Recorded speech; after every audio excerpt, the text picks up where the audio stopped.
Previously on WIA National News. The other award that I will mention today was the rarely presented G.A. Taylor Award. The medal is awarded in recognition of exceptional service to the Wireless Institute of Australia. I presented that award to Peter Freeman, VK3KAI.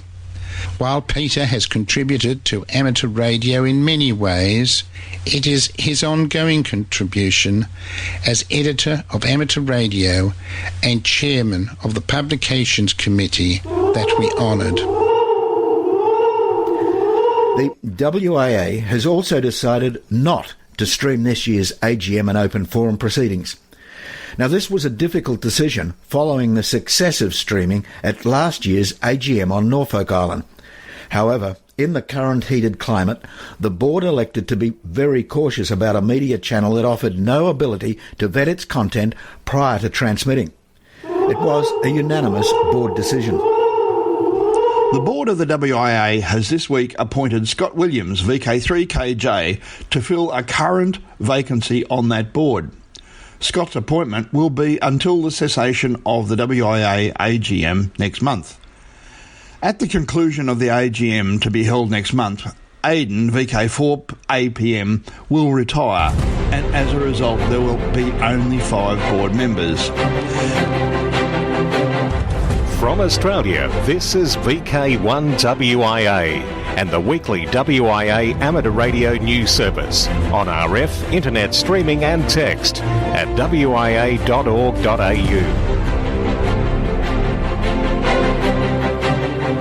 Hello there, and with the news for July 5, 2020, I'm Graham, VK4BB. And interesting that previously heard start when we listened back to our history. Through the week, I heard a number of old broadcasts, both old VK3BWI tapes, thanks to Andy, VK4BAB, who dropped off a box load, and also in checking out what's on and what's off the main wia.org.au server. Are you being served? Well, we are again now, thanks to a brand new server and updated patches installed by our ISP of many, many years, Vintech. Yes, the wheels did come off last weekend, Saturday around noon. Luckily, we had already put out the note on the rebroadcasters mailing list with links, again to what we call the backup of the backup, provided by Tony, VK7AX. Now, hopefully, we did retrieve all material for broadcast sent since noon Thursday week ago, because currently, I still can't see any of my mail. However, I'm assured it's all there, just a problem with my user credentials. Painful. VK3 Radio Amateur still missing after 3 months. The Daily Mail newspaper in the UK has published an update on the case of radio amateur Russell Hill VK3VZP from Druin in Victoria, who, along with a friend, has been missing since March 20. VK3VZP was camping in the remote Wonnangatta Valley, and his last amateur radio contact was with Rob, VK3BEZ, 6 p.m. March 20. He has not been heard from since. On March 21, the campsite was found, the tent burnt to the ground, and Mr. Hill's Toyota Land Cruiser sitting next to it. You can read the full story at the link we like in the text edition of this week's WIA National News. Good morning, listeners. This is WIA Director and Secretary Peter, VK8ZZ, coming to you from a warm and cloud-free Darwin. The board of the WIA are pleased to announce the appointment of an Editor-in-Chief. Well-known and long-time member of the WIA, Roger Harrison, VK2ZRH, has been appointed to that position. As a result of our recent call for volunteers to join the AR Publications Group, we have had an influx of volunteers. I can report that the AR Publications Group now have a total number of 7 specialist editors to assist Roger in his role. There has also been a good deal of interest in volunteering to do proofreading of the AR publication. Thank you to all the volunteers who will be contributing to the WIA. I'll be back again next week with further update on the annual general meeting of the WIA to be held later this month. Cheers for now. This has been Peter, VK8ZZ. Howdy, it's Aidan, VK4APM here with this week's board comment. As most of you are aware, I did not renominate as a director of the WIA this year, and it was with some sadness that I announced that this week will be my last board comment as a director of the WIA. I would like to thank all of you for your support and guidance over the past 2 years. In particular, those who have called me or messaged me in support of the work that the board has undertaken. It is this feedback that makes the undertaking worthwhile, and I encourage you to continue to support the continuing board through what is certain to be a period of change in the WIA. As they say, one door closes and another one opens, and in a recent board meeting, the board has elected to appoint Scott Williams, VK3KJ, to the board of the WIA. Scott has extensive experience as senior executive and CEO in non-profit member-based organisations, having recently completed 11 years as the CEO of the Fire Protection Association of Australia. Please join me in welcoming Scott to the board. That's all from me, 7-3, VK4, APM. Hi, I am Lee Moyle, VK3GK. For quite a while, the WIA have been discussing and planning a seamless migration of the current physical legacy server which provides our webpage and email facilities to be upgraded to a current shared server at our ISP, scheduled for migration in the next couple of weeks.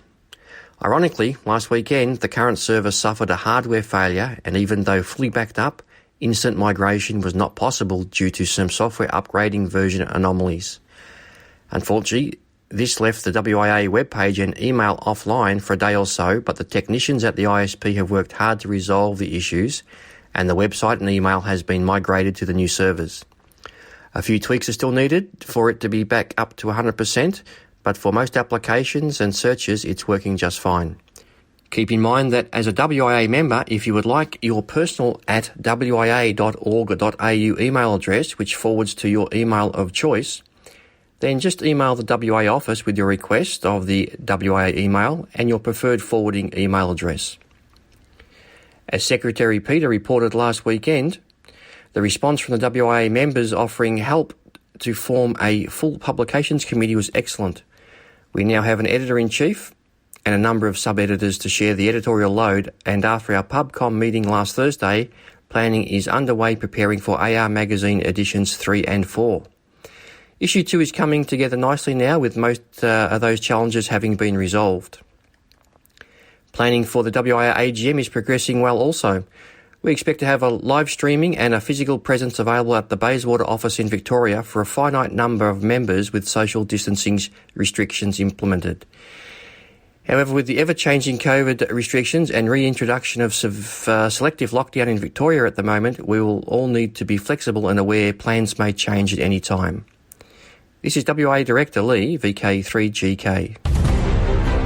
From Australia, this is VK1WIA and the weekly WIA amateur radio news service on RF, internet streaming and text at wia.org.au.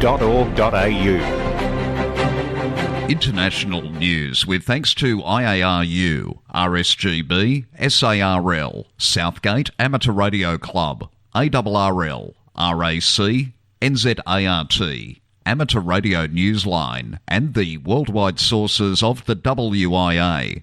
I'm Jason, VK2LAW. We start this week's international news from India. Amateur radio licence petition. Rohit Bokade, Victor Uniform 3, Oscar India Romeo, has started a petition requesting a change to the amateur radio licence in India to permit all grades of licence to use the amateur radio satellites. In India, holders of the restricted grade of licence, the Victor Uniform 3 prefix, are not permitted to use amateur radio satellites or communicate with the International Space Station. Still in India, hams help Indian youngster rejoin family. A young boy in India who became separated from his family is back home thanks to local hams. Jim Meechan, Zulu Lima 2 Bravo Hotel Foxtrot, has the details. Reuniting families has become something of a speciality for the West Bengal Radio Club in India, and on a recent Saturday, the latest reunion was a homecoming for a 10-year-old boy. The club secretary, Ambarish Nag Biswas, VU2JFA, told Newsline that he was contacted by Ham Club member Paramar Kumar Roy, VU3ZIM, after the child had turned up on the street near a hospital the previous day.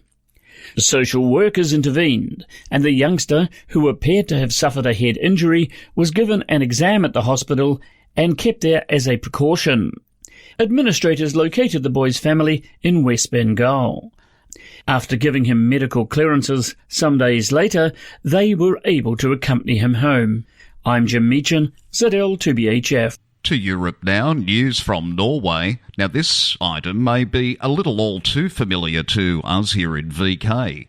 NRRL, Norway's national amateur radio organisation, is in search of an editor to oversee its member magazine Bladet Amateur Radio, which publishes 6 times a year. A notice posted online said the magazine, which is published in the Norwegian language, is considered a cornerstone of the league and a major benefit of the league membership.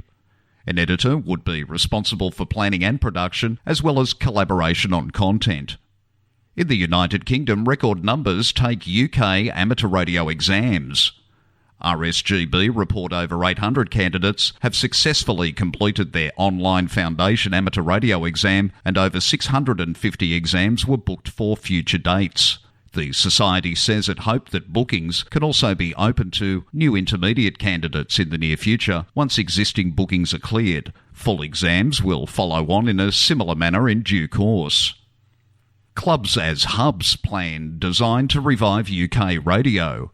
Disintermediation. It's a big word and it's often used in marketing to indicate the elimination of the middleman.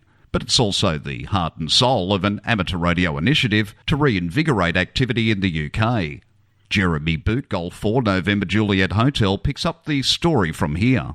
There's nothing like holding a meeting in person to network and find ways to reverse the decline of ham radio activity in the UK. With the pandemic temporarily putting their work for any such conference on hold, the Mid-Somerset Amateur Radio Club, however, is still advancing its plans. The club's chairman, Richard Thomas, G4JJP, said the challenge is particularly great in Somerset, England's most rural county, where he believes amateurs need an online environment to learn how to connect with each other for skill development and support, even if no middleman, such as a club, is nearby. Clubs themselves can share their resources, share their expertise, share their membership, if you like, across a much wider area. That also gives access to younger people as well, who not naturally join clubs, but are naturally linked into social media and online services. The concept of clubs as hubs is key, and he said it follows the successful model of disintermediation in retail, where services like Amazon and eBay are open around the clock and don't rely on a middleman. Likewise, the new model means mentoring, skill sharing and equipment access could now be accomplished also around the clock. Richard says that what people will ultimately have access to is an experience that's not just informative, but transformative. These networks that we're trying to build are not just about information, they're about people coming to join so that they can actually transform in terms of skill, in terms of ability to use amateur radio, in terms of ability to learn and so on. With input from numerous area clubs and the RSGB, Richard said the network continues its work moving forward and hopes for the day soon when a conference can be held in real time. For Amateur Radio Newsline, I'm Jeremy Boot, G4NJH. To the United States, prominent radio amateur helping to lead US convalescent plasma expanded access study. Contester, DXer and National Contest Journal editor Scott Wright, Kilo Zero Mike Delta, has been substantially stepping back from ham radio while offering his expertise to the US Convalescent Plasma COVID-19 Expanded Access Program. The study began in early April under the leadership of Dr. Michael Joyner, MD, of the Mayo Clinic. The US Convalescent Plasma Expanded Access Program is a collaborative project between the US government and the Mayo Clinic to provide access to convalescent plasma for patients in the US who are hospitalised with COVID-19, K0MD told ARRL. The work has been referenced during White House press briefings and in congressional testimony. The US government-supported study collects and provides blood plasma recovered from COVID-19 patients which contain antibodies that may help fight the disease. The Mayo Clinic is the lead institution for the program. My role was to organise the infrastructure and the research approach, and to help lead the setup of the data collection and of the website teams, while overseeing the study conduct and regulatory compliance, Scott explained. For WIA National News, in Sydney, I'm Jason, VK2LAW. From Australia, this is VK1WIA and the weekly WIA amateur radio news service on RF, internet streaming and text at wia.org.au. Ham Radio Operational News. It's a contact sport. I'm Felix, VK4FUQ. FTA DMC Anniversary Activity Days 2020. Several special event stations will be on the air during the FTA DMC Activity Days between July 1 and 31, and all stations will bear the FTDMC or FTDM suffix in here, down under. Listen for ZL6 FTDMC. IAR UHF World Championship July 11 and 12. Many JAS stations up for grabs. The stations represent the JARL during the IAR UHF World Championship contest have an 8N prefix and end in HQ, headquarters station. All QSOs will be automatically confirmed by the Bureau. And now to WIA Director Lee Moyle, VK3GK. Thanks, Felix. Every year the WIA participates in the IARU HF World Championship contest, and this year the WIA will be operating the HQ stations in the contest. These give participants extra multiplier points and are sought after. Both CW and SSB can be used. Both single and multi-operator stations may operate the entire 24-hour period. Contesting is great fun and can be a nice social event, so especially with a multi-operator gathering. If you are interested to see how it's done, then contact your local club or seek out some active contesters and ask if you could visit with them during the contest. 13 Colonies special event, which will begin on July the 1st at 1300 UTC and can conclude on July the 8th at 0400 UTC. Stations representing the original 13 British colonies in the USA, plus 2 bonus stations, will be on the air with the 1x1 call signs. The event sponsor stresses that participants do not need to work all 13 colony stations to obtain a certificate and do not need to work the 2 bonus stations for a clean sweep. All HF bands will be in play with the exception of 60 metres. All modes of operation may be representative, including CW, SSB and FT8. Station call signs will be K2A from New York all the way to K2M in Pennsylvania. Bonus station WM3PEN will be the Philadelphia. The call sign commemorates the Pennsylvania colony's founder, William Penn. The other bonus station will be GB13COL in the UK. A note from Mark, WB9DBD, who will be operating K2G from Georgia, who is specifically getting up his early morning looking for VKZL stations. Look for K2G and others on 40 metres around our early evening or East Coast USA sunrise. If you'll be looking for the special event stations, then checking the DX clusters like DX Summit will be a big help. See www.dxsummit.fi. Good hunting and good DX. 7-3s from Lee, VK3GK. Trans-Tasman Low Band Contest. Next contest, 17 July. VK and Citadel on the 160, 80 and 40 metres, using SSB, CW and RD or PSK. RD or Remembrance Day contest will be August 15-16. A Lara contest, 0600 hours UTC, Saturday 29 till Sunday 30 August at 0559 UTC. All YLs and OMs are invited to take part, and it is hoped that YLs especially will enjoy this friendly contest, which is not necessarily about making the highest score, but to enjoy a chat with those we don't normally meet on air. Alara would also love to hear some young and new ILs joining in this year, and some of the committee will be handing out numbers on HF and Echolink during the contest. This year we've seen droughts, floods, fires and a pandemic. So girls, let's make 2020 the best Alara contest ever. Oceania contest. Voice from 0600 hours UTC Saturday October 3 to 0600 hours UTC Sunday October 4. CW from 0600 hours UTC Saturday October 10 to 0600 hours UTC Sunday October 11.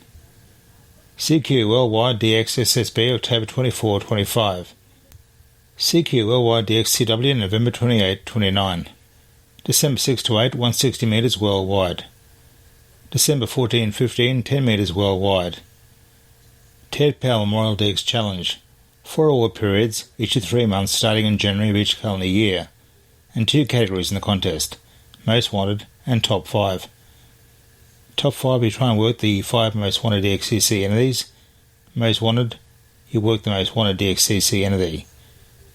The DX entities in play are those most wanted during the 3-month windows.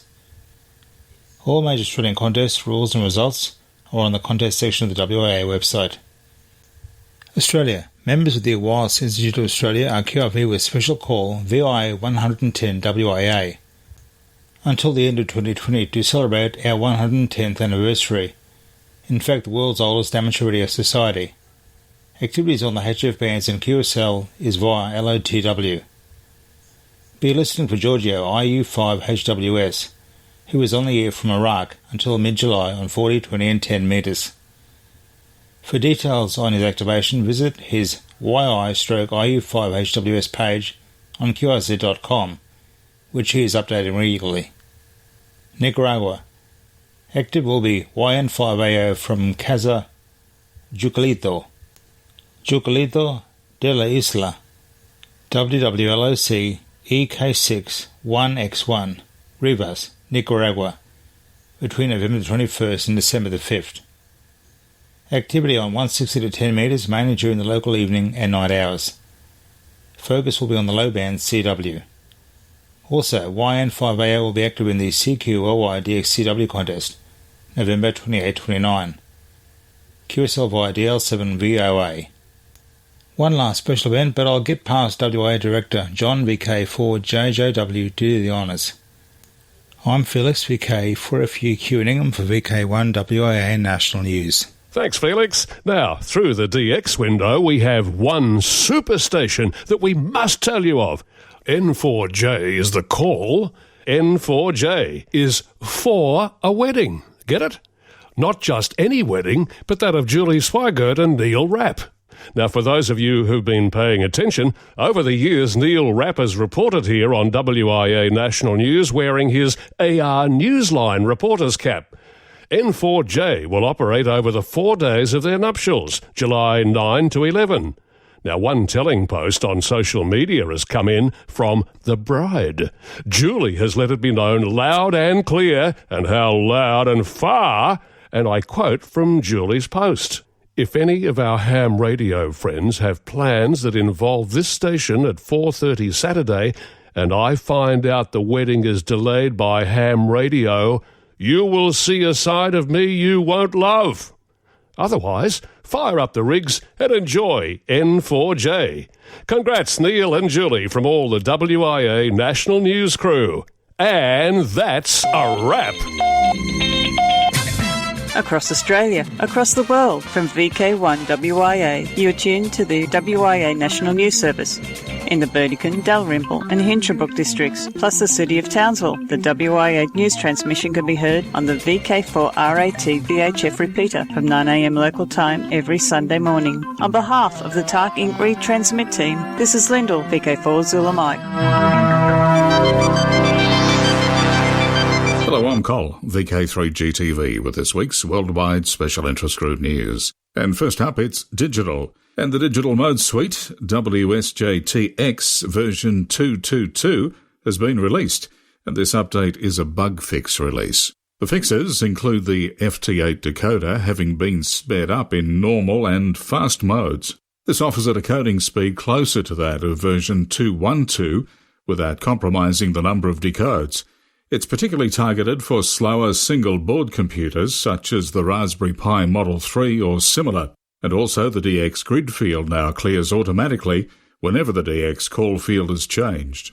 Speaking of FT8, along with FT4 in their own special interest group, we check out FT8 EME, and there's been further work on trying FT8 for EME, this time on 1296 MHz. It turns out that the Doppler spread on the lower bands is not an issue, since the energy distribution of the EME signal is mainly concentrated in a much narrower spectrum than the maximum total Doppler spread. This means that it can work, probably with little degradation, on bands up to and including 1296 under most circumstances. And there's a detailed write-up available via the link in the text edition of this broadcast at wia.org.au. Worldwide Special Interest Groups, Radio Amateur Oldtimers. Clive, VK6CSW, joins us now, reminding us that the Radio Amateurs Oldtimers Club of Australia's July Bulletin goes to air tomorrow, Monday, July 6th. This month, as well as all the latest club news, we tell you about the recent committee meeting via Skype, plus articles on loneliness, the last Amelia Earhart communications, the history of SOS, and a piece about Bob Cunningham, the founder of the RAOTC. Time does not permit me to list all the broadcast times and frequencies throughout Australia, but as well as the regular FM and HF broadcasts tomorrow, we now have new transmissions on digital mobile radio and on D-Star. Full details can be found on the RAOTC website, www.raotc.org.au, and clicking on Broadcasts. Because of these changes, I would urge all listeners to visit the RAOTC website and check the latest information for your area. Everyone is most welcome to tune in tomorrow and to join in the callbacks afterwards. If none of the broadcast times suit you, you can download the current audio file from the RAOTC website at any time as from today, and you can also download files for the previous 5 months. If you do listen via the internet, would you please email your comments to us?